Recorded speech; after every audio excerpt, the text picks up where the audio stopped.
You welcome my YouTube channel ज्ञान देवी संस्थान की ओर से आप सभी को प्यार भरा नमस्कार। जैसे कि आप जानते होंगे, हम उत्तर प्रदेश पुलिस परीक्षा की एक विशेष मैथ चला रहे हैं, मैथ की एक सीरीज चला रहे हैं, जिसमें आज मैथ की नंबर सिस्टम की भाग 9 होगा और क्वेश्चन नंबर स्टार्ट होगा आज 68 से।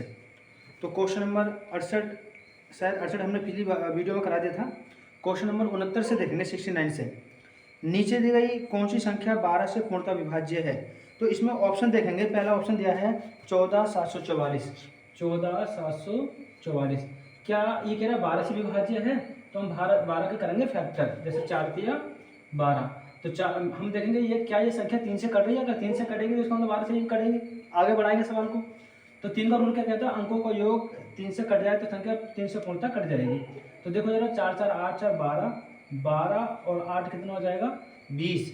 तो 12 8 20 जो है 3 से नहीं कटेगा, इसका मतलब ये ऑप्शन नहीं है। ठीक है। इसका दूसरा ऑप्शन देखो। दूसरा ऑप्शन इसमें दिया है 28 28 85 6। 28 85 6। इसे चेक करो। 8 तो 10, 10 और 8 18, 18 3 से कट जाएगी। 5 से 11, लेकिन अब 11 3 से नहीं कटेगी, इसका ऑप्शन ये भी नहीं है। तो अगला सी ऑप्शन चेक करेंगे। इसका सी ऑप्शन दिया है 43 976। 43 976। तो यहाँ पर देखो जरा, 3 कट जाएगा 9 3 से, 9 भी 3 से कट जाएगा, 4 6 10 और 7 17, 17 3 से नहीं कटेगा, ये भी ऑप्शन नहीं है। और इसका ऑप्शन डी हम चेक करेंगे। डी ऑप्शन दिया है 57 228। 57 228। तो देखो 7 और 2 9 3 से कट जाएगा, 8 और 2 10 और 10 और 5 15, 15 भी 3 से कट जाएगा। इसका मतलब ऑप्शन ये है। आगे सवाल करने की जरूरत ही नहीं है। इसका मतलब इसका ऑप्शन जो हो जाएगा, ऑप्शन नंबर हो जाएगा डी। क्वेश्चन नंबर कौन सा है? 69 क्वेश्चन है। ऑप्शन नंबर कितना हो जाएगा इसका? डी हो जाएगा। अगला क्वेश्चन देखेंगे। क्वेश्चन नंबर होगा 70। 70 में कहा है 80 और 90 के बीच अभाज्य संख्या है। तो अभाज्य संख्या हम उसे कहते हैं जो संख्या एक को छोड़कर स्वयं से कटे। मतलब अभाज्य संख्या जो स्वयं से कटे उसे कहते हैं, और भाज्य संख्या जो किसी से भी कट जाए। तो देखो इसमें पूछा है कि कौन सी संख्या अभाज्य संख्या है। 81 भी कट जाएगा।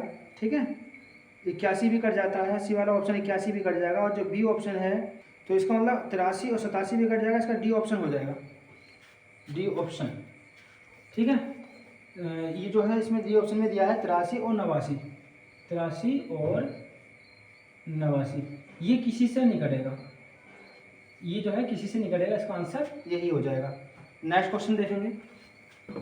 71 क्वेश्चन देखना है। क्वेश्चन नंबर 71 में है दो संख्याओं का योग 28 है और उनका अंतर 12 है, तो संख्या का गुणनफल कितना होगा? 71 क्वेश्चन में दो संख्याओं का योग कितना है? 28 है। x + y बराबर 28 दिया है और उनका अंतर दिया है 12। तो मैंने बताया था तुम्हें, पहली वीडियो में बताया होगा कि इस तरह से कोई भी सिचुएशन बन जाए, अगर s का मान निकालना हो तो जोड़कर आधा करते हैं। s का मान निकालना तो जोड़कर क्या करते हैं? आधा। 28 और 12 जोड़ लेंगे कितना हो जाएगा? 8 2 10 का 0 से लगा 1 2 1 3 और 1 4, 40 40 अपन 2 कितना आ जाएगा भाई? 20 आ जाएगा। और जब y का मान निकालते हैं तो अंतर करके आधा करते हैं। 28 में से 12 जाना है, 8 में से 2 गया 6 बचा, 2 में से गया 16 बचा, 16 2 से भाग देंगे कितना आ जाएगा? 8। ठीक है। अब इनका गुणनफल पूछा है। गुणनफल 8 दूनी 16, 160। कौन सा ऑप्शन हो जाएगा इसका? ऑप्शन नंबर इसका हो जाएगा सी। सी इसका आंसर सही है। ठीक है। नेक्स्ट क्वेश्चन देखेंगे। क्वेश्चन नंबर 72 क्वेश्चन देखना है। 72 क्वेश्चन देखें। 6 लगातार विषम संख्याओं का योग सबसे बड़ी संख्या के दुगने से 38 अधिक है, तो इन 6 संख्याओं का योग निकालें। मतलब जो विषम संख्या हो या सम संख्या हो, दोनों को एक ही तरीके से मानते हैं, चाहे सम संख्या हो या विषम संख्या हो। तो एक संख्या मान ली, एक हो गई x, दूसरी संख्या हो जाएगी x + 2, तीसरी x + 4, फिर चौथी x प्लस, यहाँ प्लस लगाता जाना है क्योंकि जुड़वा रहना, x + 6 और यहाँ x + 8। दो कितनी हो गई? 1 2 3 4 5 और एक और ये x + 10। तो इसमें ये कहा है कि 6 लगातार विषम संख्याओं का योग। तो हमने 6 लगातार जो संख्या मान ली इनका योग कर दिया। अगर वो सम संख्या कहता, सम संख्या भी ऐसे ही मानते हो, विषम संख्या भी ऐसे मानते हैं। ठीक है। तो लगातार 6 सम संख्याओं का योग जो है वो जो किसके बराबर है? सबसे बड़ी संख्या के दुगने से 38 अधिक है। तो सबसे बड़ी संख्या कौन सी? x plus 10। x प्लस 10 के दुगने से 38 अधिक है। ठीक है, तो इन सभी को हम जोड़ लेंगे। देखो 1 2 3 4 5 6 x है इसके अंदर, बाकी इन्हें जोड़ेंगे 2 4 6 6 6 12 12 8 20 20 10 30। तो कितना आ जाएगा यहाँ पर 30 और बराबर इस 2 की गुणा कराएंगे यहाँ पर, तो ये हो जाएगा 2x और 2 ढाई 20 प्लस 38। ठीक है, ये 2x इधर आके घटेगा, 6x में से 2x जाएगा, बचेगा 4। और यहाँ पर 30 जो है ये जो होगा 30 38 में से जाके घटेगा, कितना बचेगा 8। और 8 किस में जुड़ेगा? 20 में आके, तो कितना हो जाएगा 28। 4 से काटेंगे 4 सत्ते 28, x बराबर आ जाएगा 7। लेकिन इसमें कुछ और पूछा है, इसमें पूछा है इन 6 संख्याओं का योग निकालें। तो भाई 6 संख्याओं का योग यही तो निकल कर आया है, तो इसका मतलब 6x प्लस 30। इसमें हम क्या x का मान रख देंगे 6 गुणा 7 प्लस 30, तो ये हो जाएगा 6 सत्ते 42 और प्लस 30। तो इसे हम जोड़ेंगे तो ये कितना हो जाएगा 2 और 4 3 7 72। कौन सा ऑप्शन हो जाएगा इसका? ऑप्शन नंबर हो जाएगा सी इज द राइट आंसर। ठीक है, क्वेश्चन नंबर देखेंगे आप 73 क्वेश्चन देखना है, इसे मैं मिटा देता हूँ। क्वेश्चन नंबर 73, अगर आप मेरे साथ साथ तैयारी करते रहे तो उत्तर प्रदेश पुलिस की अच्छे से आपकी तैयारी हो जाएगी। 73 क्वेश्चन देखेंगे कि निम्नलिखित में से कौन सा कथन असत्य है। इसे हम सीधे ऑप्शन से कर लेंगे। कह रहा है 2 पूर्णांकों का योग हमेशा एक पूर्णांक होगा, बात सही है। और 2 पूर्णांकों का अंतर भी एक हमेशा पूर्णांक होगा। पूर्णांक का मतलब होता है कोई संख्या दशमलव या पॉइंट में नहीं होनी चाहिए। ठीक है, तो 2 पूर्णांकों को हम जोड़ेंगे तो ऐसी बात है पॉइंट में आएगा नहीं, सही होगा। और 2 पूर्णांकों का अंतर भी पॉइंट में नहीं आएगा, जो पूर्णांक होंगे पूर्णांक का अंतर करेंगे तब भी अंतर माइनस मतलब पॉइंट में नहीं आएगा, ये भी सही है। फिर इसमें सी ऑप्शन जो कहा है, जिसने कहा है -14 बड़ा होगा किससे? -8 -7 से। तो हम चेक करेंगे क्या वाकई में ये बड़ा है। क्वेश्चन नंबर कौन सा था? 73। तो -14 ऐसे लिख लेंगे, माइनस का 8 लिखेंगे, माइनस प्लस 7। अब देखना ये जो होगा ये कितना बचा? माइनस का 1। क्या माइनस का 1 माइनस का 14 माइनस के 1 से बड़ा है? नहीं, क्योंकि माइनस में अपोजिट संख्या होती है, उल्टा मानना पड़ता है। ये माइनस का 1 जो है माइनस की 14 से बड़ा है, लेकिन ये किसे बता रहा है? 14 को बड़ा बता रहा है। इसका मतलब यही इसका आंसर होगा, सी इसका ऑप्शन होगा। हमें इसमें क्या छाड़ना था? असत्य ही छाड़ना था। अगर मैं आपसे ये कहूँ कि माइनस का 1 बड़ा है या माइनस का 2, तो आप माइनस के 1 को बड़ा बताओ। ठीक है, अगर मैं कहूँ माइनस का 5 बड़ा है या माइनस का 7, तो आप माइनस का 5 बड़ा बताओ। और यदि कहूँ माइनस का 10 छोटा है या माइनस का 15, तो माइनस का 15 छोटा है और बड़ा कौन है? माइनस का 10 बड़ा है। तो हमें यही चेक करना है। ठीक है, जो जितनी छोटी संख्या होगी माइनस में वो इतनी बड़ी होगी, और जो जितना बड़ी होगी माइनस में वो सबसे इतनी छोटी होगी। ये आपको समझ में आना चाहिए। ठीक है, कुछ फैक्ट होते हैं याद करने के होते हैं। नेक्स्ट क्वेश्चन देखेंगे, क्वेश्चन नंबर 74 है। 15 से 160 के मध्य कितनी संख्याएं जो 17 से विभाज्य हैं लेकिन 4 से नहीं है? 15 से 160 के बीच में कह रहा है। क्वेश्चन नंबर होगा 74 देखें, 15 से 160 के बीच में।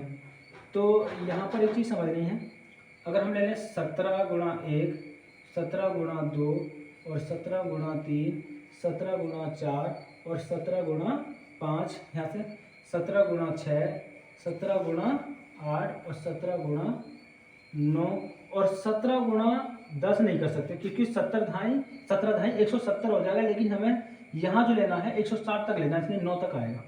अब देखो 4 से एक 7 भी आती है यहाँ, और 17 गुणा 8 भी आएगी और एक 17 गुणा 9 भी आएगी। तो इसका मतलब ये 2 ऑप्शन नहीं होंगे। देखो बाकी 1 2 3 4 5 6 और ये 7। ठीक है, तो ये 7 मतलब इसका कितने आंसर हो जाएगा? 7 आंसर इसका हो जाएगा। ठीक है, नेक्स्ट क्वेश्चन देखेंगे।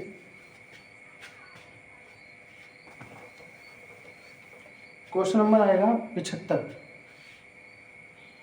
75 में कहा है एक बस एक पुरुषों तथा उनकी आधी संख्या के बराबर महिलाओं को लेकर दिल्ली से चलती है।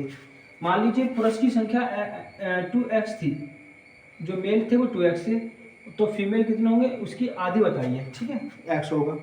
अब आगे कह रहा है मेरठ पहुंचने पर 10 पुरुष उतर जाते हैं। मान लीजिए चलो 10 पुरुष उतर गए, माइनस हो जाएंगे, और 5 महिला सवार हो जाती हैं, तो यहाँ प्लस का 5 हो जाएगा। ठीक है, और उसके बाद इसने कहा है तथा 5 महिला सवार हो जाती हैं। अब बस में पुरुषों तथा महिला की संख्या बराबर है।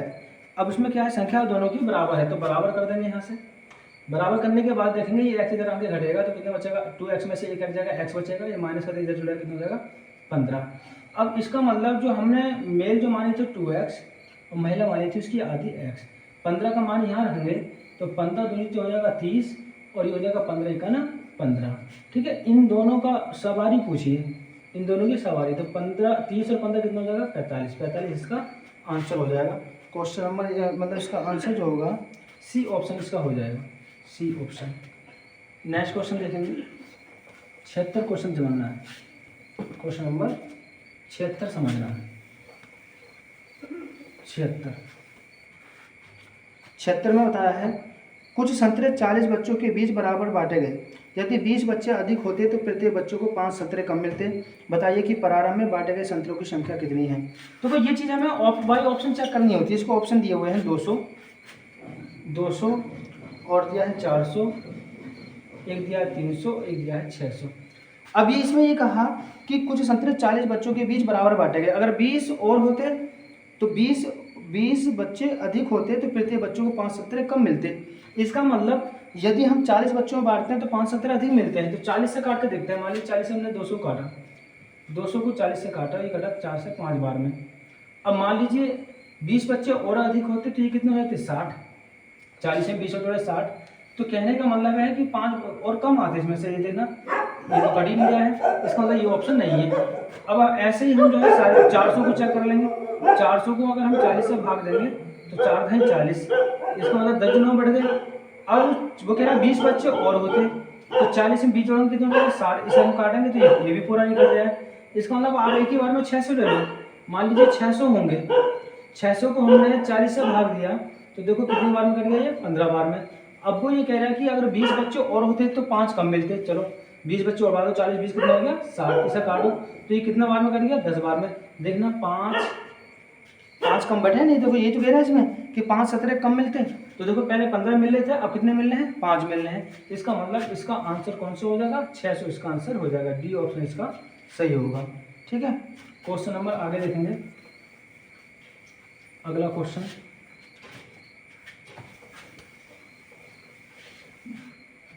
नंबर देखना है 77 क्वेश्चन देखना है।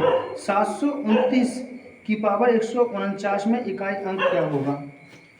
ठीक है, 729 पावर 149 में इकाई अंक। मैंने एक रूल भी बताया था, अगर किसी संख्या का इकाई अंक 0 1 और बताया था इसमें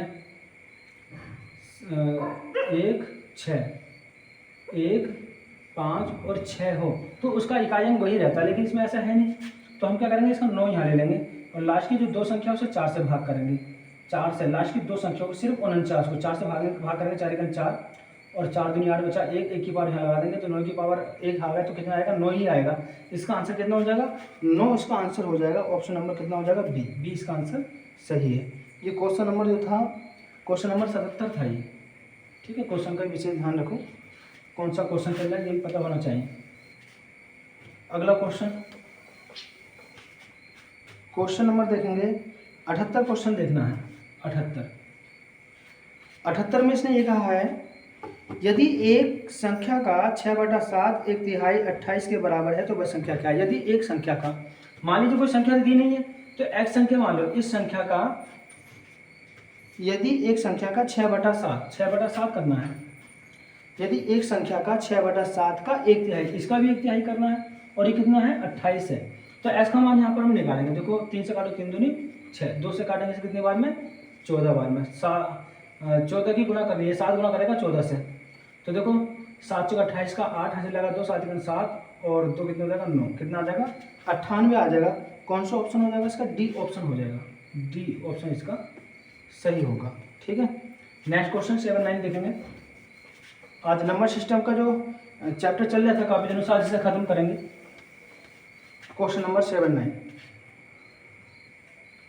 9 में बताया इसने किसी कक्षा के बच्चों के बीच मुफ्त नोटबुक समान रूप से बांटे गए और प्रत्येक बच्चों को मिली नोटबुक की संख्या बच्चों की संख्या का 1/8 थी। मान लीजिए नोटबुक की संख्या x है और बच्चों की संख्या जो है नोटबुक की संख्या का 1/8 है। मतलब इस बच्चों की संख्या जो है इसने बताया है कि प्रत्येक बच्चों को मिली नोटबुक की संख्या बच्चों की संख्या का 1/8 है।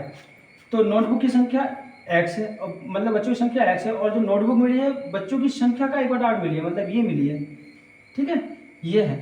फिर आगे इसने कहा तो प्रत्येक बच्चों को 16 नोटबुक, यदि बच्चों की संख्या आधी होती, ये कह रहा है यदि बच्चों की संख्या आधी होती तो प्रत्येक को कितने नोटबुक मिलते हैं? 16 मिलते। समीकरण क्या हो गया? समान हो गया। अब यहाँ से देखो x से x कट जाएगा, ठीक है, और इसे हम 2 से काटेंगे, 2 8 16। अब 8 से यहाँ गुणा करेगा तो x बराबर आ जाएगा 64। ठीक है, अब इसमें क्या पूछा है? इसमें पूछा है कि कुल नोटबुक बांटी गई। या तो आप आंसर यहाँ से निकाल लो और यह आंसर आप यहाँ से निकाल लो, बात एक ही है। तो इस 64 का मान इस समीकरण में रख दो। चलो यहाँ रखते हैं, x गुणा 1/8 में रखो, तो यहाँ कितना आएगा? 64 गुणा 1/8। 8 से काटेंगे, 8 8 64, 64 की गुणा 8 से करेंगे तो 512 आएगा। कौन सा ऑप्शन इसका सही हो जाएगा? ऑप्शन नंबर इसका डी सही हो जाएगा। डी इसका आंसर सही है। ठीक है, नेक्स्ट क्वेश्चन देखेंगे आप। नेक्स्ट क्वेश्चन आएगा 80 में कहा है वे छोटी छोटी संख्या ज्ञात करें जिसके द्वारा 1200 को एक पूर्ण वर्ग बनाने के लिए गुणा किया जाना चाहिए। तो ये देखो सीधा सीधा हम ऑप्शन से समझ जाएंगे। अगर मैं 1200 की गुणा 2 से कराऊंगा तो 12 दूनी 2400 हो जाएगा। 2400 किसी का वर्ग होता है? नहीं ना, किसी का नहीं होता है। अगर हम 1200 की गुणा 3 से कराते हैं तो 12 3 3600, 3600 किसी का वर्ग होता है? होता है। किसका होता है? 60 का होता है। इसका मतलब इसका जो 80 का जो आंसर आएगा, 80 का जो आंसर आएगा 80 का हो जाएगा 3। अगर 1200 की गुणा हम 3 से करा दें तो ये 3600 बन जाएगा जो 60 का वर्ग होता है। ये इसका आंसर सही रहेगा, मतलब इसका 3 आंसर सही रहेगा। ठीक है, ये हमने चेक किया है, 3 आंसर सही रहेगा। ऑप्शन नंबर कौन सा हो जाएगा? इसका बी हो जाएगा। नेक्स्ट क्वेश्चन देखेंगे, 81 क्वेश्चन समझना है। क्वेश्चन नंबर 81 क्वेश्चन देखें। 81 क्वेश्चन में है 256 के वर्गमूल और 16 के वर्गमूल के गुणनफल ज्ञात करें, फिर परिणाम के वर्गमूल को ज्ञात करें। कह रहा है 256 के वर्गमूल और 16 के वर्गमूल के गुणनफल को। देखो 256 का वर्गमूल इसे कहते हैं, उसके बाद 16 के वर्गमूल की फिर वर्गमूल निकालो। इस सवाल में पूरे में ये कहा है इसने। ठीक है, सीधा आंसर आ जाएगा इसका। 256 जानते हैं आप, 256 16 का वर्ग होता है और 16 4 का वर्ग होता है। रूट से कोई भी संख्या बाहर निकलती है ना, तो वो वर्ग के रूप में बाहर निकलती है जिसका वर्ग होता है। जैसे 256 16 का वर्ग है तो सिर्फ हम 16 निकालेंगे, और 16 जो है 4 का वर्ग है, 4 निकाल लिया। अब यहाँ से देखो 16 किसका वर्ग है? 4 का, और 4 किसका वर्ग है? 2 का। तो कितना हो जाएगा? 4 दूनी 8 हो जाएगा। कौन सा ऑप्शन हो जाएगा भाई इसका? ऑप्शन नंबर हो जाएगा सी। सी इसका आंसर सही है। ठीक है, नेक्स्ट क्वेश्चन और लास्ट क्वेश्चन है, समझ लो सही से। Question number 82। कल अगली अभ्यास चलेगी, अगली अभ्यास देखेंगे अगली वीडियो में। ठीक है, क्वेश्चन नंबर देखेंगे 82 क्वेश्चन समझना है। 82 में इसने कहा है नीचे दी गई संख्याओं में से कौन सी वर्ग संख्या नहीं है? वर्ग संख्या नहीं है हमें देखना है। जैसे हमें चेक करना पड़ेगा, ए ऑप्शन में दिया है 12 25 दिया है, तो हम इसे चेक करेंगे भाग विधि से, या फिर से गुणनखंड विधि से चेक कर लो, जोड़े बन जाने चाहिए। ठीक है, ए ऑप्शन में ये दिया है, तो देखो पहले 5 से काट लेंगे। 5 दूनी 10 बचा कितना? 2, 22 हो जाएगा। 5 चौक 20 और 5 पंजे 25। फिर 5 से काटो जरा इसे, 5 चौक 20 और 5 नम 45, 7 सत्ते 49। देखो दोनों का जोड़े बनना है, ये एक वर्ग है। हमें कौन सी संख्या छाड़नी है? जो वर्ग नहीं वो छाड़नी है। इसका मतलब हम बी ऑप्शन चेक करेंगे अब, बी ऑप्शन। और बी ऑप्शन में दिया है इसने 20 25। कितना दिया है? 20 25। तो 5 से काटो, 5 चौक 20, 0 5 पंजे 25। फिर 5 से काटो से 5 अट्ठे 40 और 5 चिकन 5। अब देखो 9 9 81, ये भी एक जोड़ा बन गया, ये भी एक वर्ग है। इसका मतलब अब हम ऑप्शन चेक करेंगे हम सी 25 25 25 25। सी ऑप्शन चेक करो आप जरा। 5 से काटो 5 पंजे 25, 0 5 पंजे 25। यहाँ से 5 से काटो 5 5 0 1। ठीक है, अब ये देखो ये तो जोड़ा बन गया, लेकिन 101 किसी संख्या से नहीं कट रही है। इसका मतलब ऑप्शन नंबर सी सही है, ये किसी संख्या का वर्ग नहीं है। धन्यवाद, आज की क्लास में इतना ही था। और आप सभी से रिक्वेस्ट है कृपया करके जो हमारे चैनल से नए जुड़े हैं उसे सब्सक्राइब करें और हमारी वीडियो को भी शेयर करें। कृपया करके शुरू से लास्ट तक वीडियो देखा करें। और आप में से यदि कोई बच्चा चाहता है कि मैं एच डी यादव की मतलब बुक पढ़ना चाहता हूँ सर, एच डी यादव का मैथ पढ़ना चाहता हूँ, तो वो कृपया करके मुझे कमेंट भेजें। मैं अगर आपका कमेंट आएगा तो मैं एच डी यादव की मैथ पढ़ाना चालू कर दूंगा। ये विशेष प्रकार से मैंने उत्तर प्रदेश पुलिस परीक्षा के लिए चलाई है किताब, और एसआई की दरोगा के लिए किताब विशेष प्रकार से मैंने चलाई है। इससे कोई भी बच्चा अगर उत्तर प्रदेश की तैयारी करेगा या फिर एसआई की तैयारी करेगा तो मान लीजिए उसमें पूरे के पूरे नंबर करके लेकर आएगा, ये मेरा दावा है, यदि आप यकीनन हमारी पूरी वीडियो देखते हैं तब। इसके अलावा मैं बार बार आपसे कहता हूँ, और यदि आपको एच डी यादव पढ़ने का मन करता है तो एच डी यादव के लिए मुझे कमेंट में डाल दीजिए, मैं एच डी यादव की क्लास बनाना चालू कर दूंगा। ठीक है, यही था। जय हिंद, जय भारत।